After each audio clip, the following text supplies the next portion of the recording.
Saat itu Giri Kedaton menjadilah salah satu pusat dakwah Islam paling diperhitungkan di Jawa dan Nusantara. Bahkan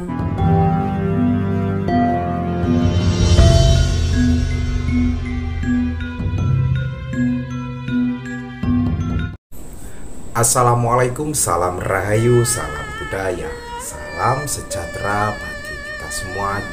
Jumpa lagi dengan saya di channel Herman Official ya.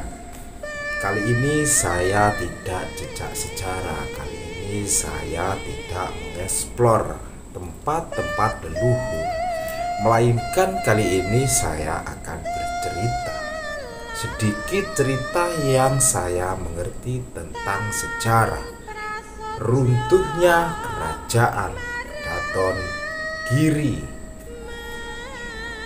Runtuhnya kerajaan Kedaton Giri diruntuhkan oleh kerajaan mana dulu ya? Sebelum menyimak video ini selanjutnya, kita melanjutkan cerita tentang runtuhnya Kedaton Giri.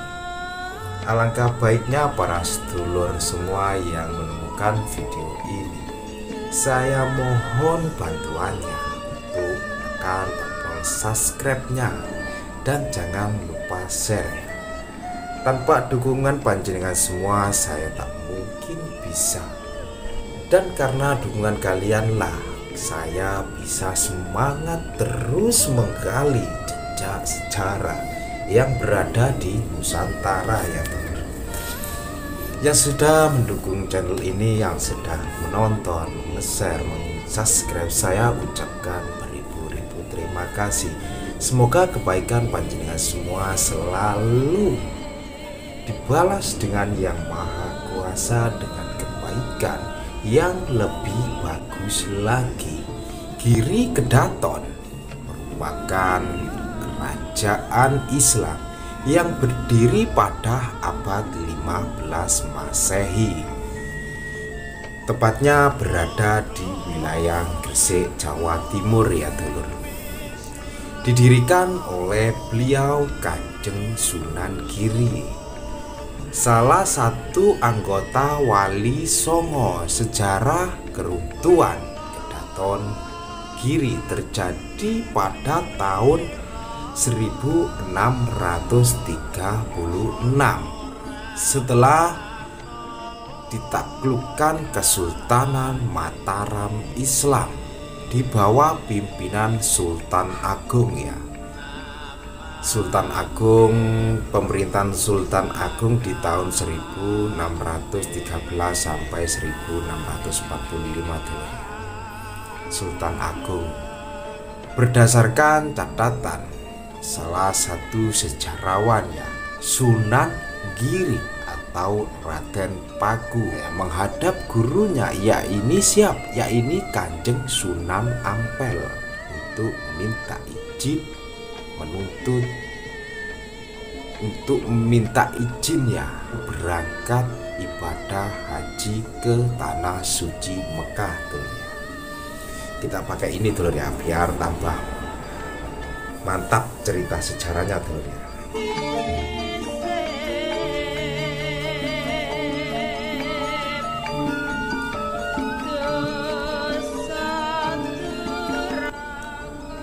Orang Jawa dahulu itu tidak luput dengan sebuah belangkon ataupun udeng ya.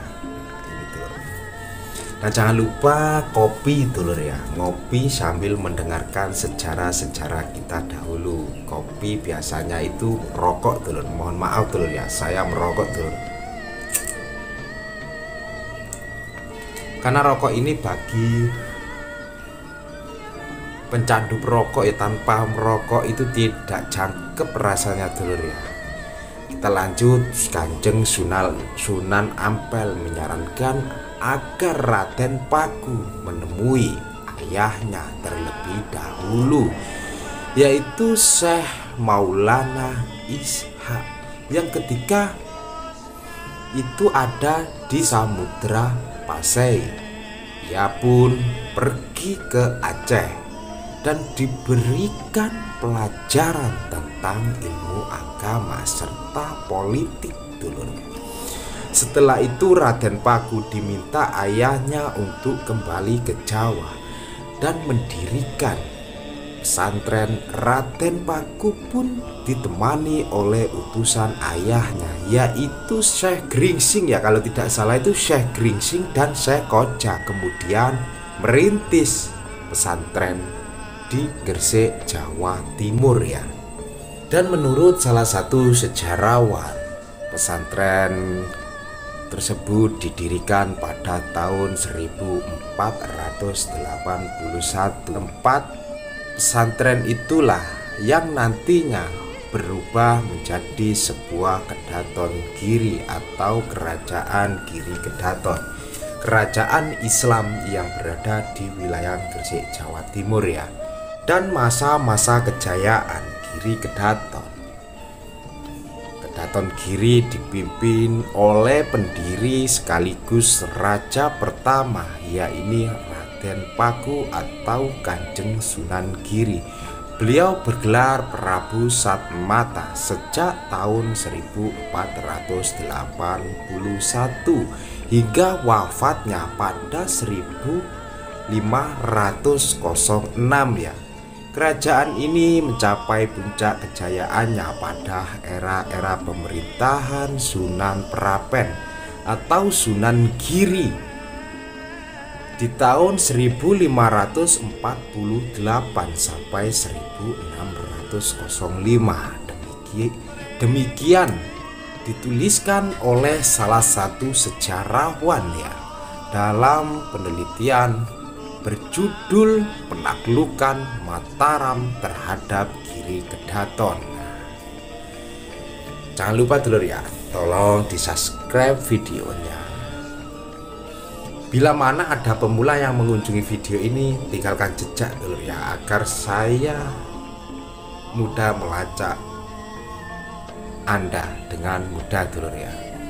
Dan pada masa itu Giri Kedaton menjadilah salah satu pusat dakwah Islam paling diperhitungkan di Jawa dan Nusantara. Bahkan pengaruh Giri Kedaton sampai ke wilayah Nusantara bagian timur ya.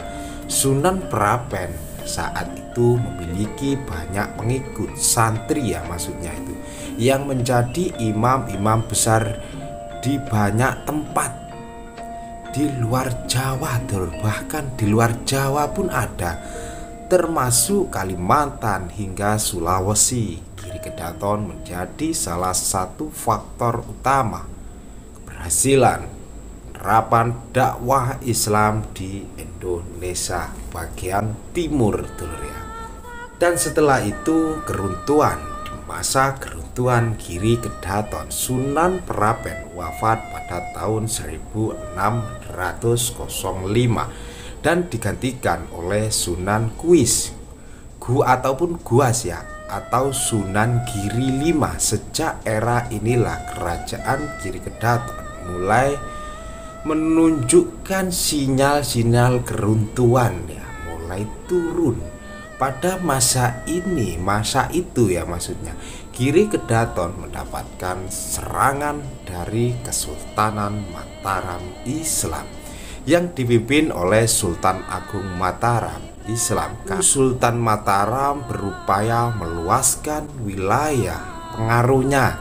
Di awal abad ke-17, Sultan Agung memberikan perintah kepada saudara iparnya, yaitu Sang Pangeran Pekik ya. Lah, sejarah Sang Pangeran Pekik sudah ada dalam video kita di makam Mbah Kramat ya, untuk memimpin pasukan guna menyerahkan daulatan Giri kepada Sultan Agung Mataram. Jejak sejarah, jangan sampai kita melupakan sejarah-sejarah leluhur kita tentang sejarah kejayaan Nusantara, sejarah-sejarah kerajaan-kerajaan lainnya. Itu jika didengarkan sambil minum kopi juga ngerokok itu mantap dulur ya. Nah, yang diutus oleh Kanjeng Sultan Mataram itu adalah Pangeran Pekik ya. Pangeran Pekik pun bingung, entah Kebetulan atau tidak, sang Pangeran Pekik masih punya garis keturunan dengan Kanjeng Sunan Ampel, penakluk Giri. Akhirnya benar-benar terjadi pada tahun 1636. Sunan Kawis ataupun Gua dipersilakan untuk tetap memimpin Giri dengan syarat harus tunduk terhadap Mataram Islam.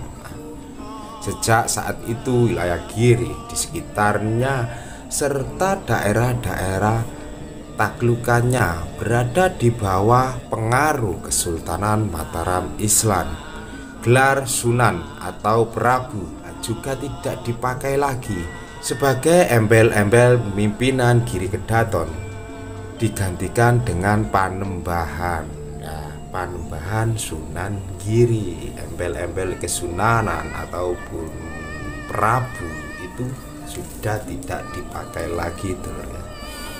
Dan begitu saja, dulur ya, informasi sejarah kali ini, sharing kita kali ini. Yang bila mana ada kekurangan tentang sejarah tadi ya mohon maaf yang sebesar-besarnya. Berilah tahu saya jika saya salah ya. Tolong komen di bawah di kolom komentar ya. Begitu saja dari saya. Sukses selalu untuk panjenengan semua. Salam sehat, lestarikan budaya Nusantara. Semoga rezeki panjenengan semua, kebaikan panjenengan semua selalu dibalas dengan kebaikan yang lebih besar. Selalu diberikan anak turun ataupun anak-anak panjenengan semua diberikan anak yang mempunyai budi pakerti yang luhur. Sukses selalu untuk panjenengan semua. Rahayu Sagung Dumadi. Salam sehat. Wassalamualaikum warahmatullahi wabarakatuh. Mantap.